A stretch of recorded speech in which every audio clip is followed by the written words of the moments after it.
Hello guys, welcome back to my channel স্বরূপা lifestyle. তোমরা সবাই কেমন আছো? আশা করছি অনেক ভালো আছো, আর আমিও অনেক ভালো আছি। তো চলো, আজকে শনিবারের বাজার ছিল, তো কী রান্না করব ভেবে উঠতে পারছিলাম না। তো সেই জন্য চলো আজকে একটু শুক্তো করি। তো শুক্তোটা করছি আমি, দেখো সব রকম সবজি নিয়ে নিয়েছি। তোমরা ভালোভাবেই জানো যে শুক্তোতে কী কী সবজি দিতে হয় বা দিতে লাগে, তো সেই কারণেই। আর এইদিকে আমি একটা ভাজা মশলা রেডি করে নিচ্ছি, যেখানে ছিল মৌরি আর রাঁধুনি। এই মশলাটা কিন্তু সত্যি সিক্রেট মশলা বলতে পারো, কেননা সবাই কিন্তু এই মশলাটা দেয় না। আর এই মশলাটা দিলে কিন্তু দারুণ টেস্ট হয় খেতে। হ্যাঁ, তো তোমরা মানে যারা জানো তো জানোই, আর যারা জানো না এরকমভাবে একবার ট্রাই করো। অনেক মানে সাধারণভাবেই আমি করেছি আর কি, খুব সিম্পলভাবেই শুক্তোটা করেছি। তো ভীষণ ভালো হয়েছিল খেতে। তো চলো আমি একে একে সবজিগুলো সব ভেজে নেব, যেগুলো ভাজার থাকে সেগুলোই ভেজে নেব, বাদবাকি সবজিগুলো কিন্তু আমি ফোড়নে দিয়েই ভাজবো। তো এখানে ভেজে নিয়েছিলাম শিম, উচ্ছে, বড়ি, বেগুন ভেজে নিয়েছিলাম। আর এবারে এখানে আমি ফোড়নে দেবো হচ্ছে 2টো শুকনো লঙ্কা, আর দেবো হচ্ছে 5 ফোড়ন। তো 5 ফোড়ন দিয়ে দিলাম, দিয়ে একটু ফোড়নটা পুড়ে গেলে তার মধ্যেই কিন্তু আমি অ্যাড করে দেবো সব সবজিগুলো। তো সবজির মধ্যে ছিল ডাঁটা, গাজর, পেঁপে, আলু, আর কি দিয়েছিলাম আমার অতটা মনে নেই, তো মনে পড়ছে না। যাই হোক, এইসব সবজিগুলোই আমার মনে আছে। তো যেগুলো মনে আছে সব চলো দিয়ে দিয়েছি। তোমরা কিন্তু থোড়ও অ্যাড করতে পারো। হ্যাঁ, পেঁপেও দিয়েছিলাম। তো থোড় অ্যাড করা যায়, শুক্তোর মধ্যে ভীষণ ভালো লাগে।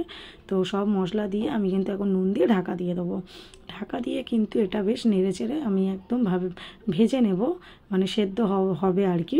তো তেমনভাবে ভেজে নেবো। তো চলো এদিকে ঢাকা দিয়ে ভাজতে ভাজতে এখানে আমি একটা পেস্ট বানিয়ে নিই, মশলা করে নিচ্ছি।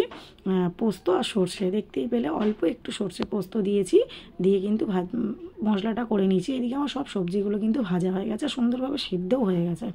বেশি মানে হাই ফ্লেমে দিয়ে করব না, যাতে সিদ্ধ হবে না, কালারটাও নষ্ট হয়ে যাবে, এরকম কিছু না।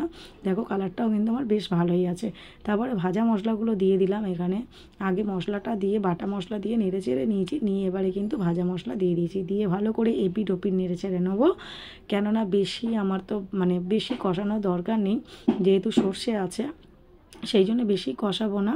আর সব সবজি দিয়ে একটু সিদ্ধ হয়ে গেছে, সেই জন্যে কিন্তু কোনো চাপ নেই। তো চলো এখানটা দিয়ে দিচ্ছি ফুটিয়ে রাখা দুধটা আমি ফুটিয়ে ঠান্ডা করে রেখেছিলাম। তো পরিমাণ মতন আমি দিয়ে দিয়েছি, যে যেমনটা শুক্তোতে যে যেমনটা ঝোল পছন্দ করো সে তেমনটাই রাখতে পারো। তো দেখো আমরা কিন্তু একটু ঝোলঝোলই খাই শুক্তোর মধ্যে, তো সেই জন্য এইরকমটাই রেখেছি।